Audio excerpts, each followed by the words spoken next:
যেদিন আমরা শঙ্খ হয়ে জন্ম পেলাম, যেদিন ভগবানের সেবায় শঙ্খ বেজে উঠল, সেদিন হতে আমরা জলজ প্রাণী থেকে মুক্তি পেলাম।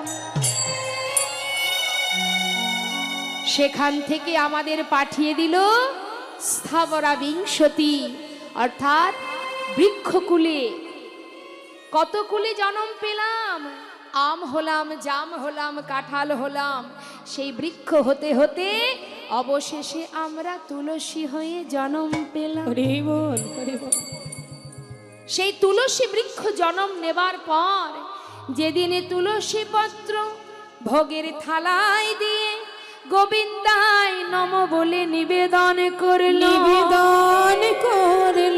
যেদিনে তুলসী পত্র গোবিন্দের চরণে দিল, সেদিন বৃক্ষকুল থেকে আমরা মুক্তি পেলাম। তাতেও হলো না মা, আরো প্রায়শ্চিত্ত করতে হবে। পাঠিয়ে দিলেন কৃমিকীট কুলে, 11 লক্ষ বার কৃমিকীট, গুনবেন 9 লক্ষ হলো জলজ প্রাণী, আর বৃক্ষকুলে জন্ম পেলাম 20 লক্ষ বার।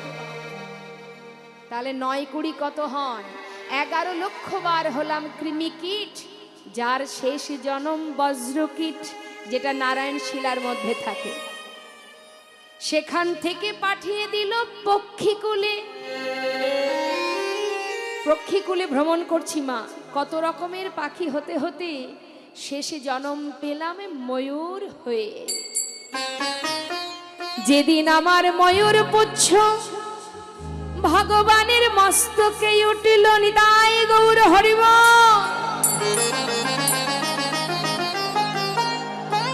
আমরা ময়ূর কুল থেকে উদ্ধার হলাম, সেখান থেকে পাঠিয়ে দিল পশুকুলে।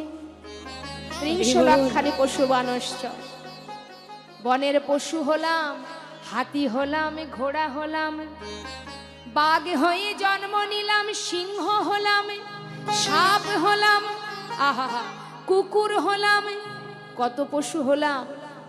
অবশেষে জন্ম পেলাম গাভীকুলে।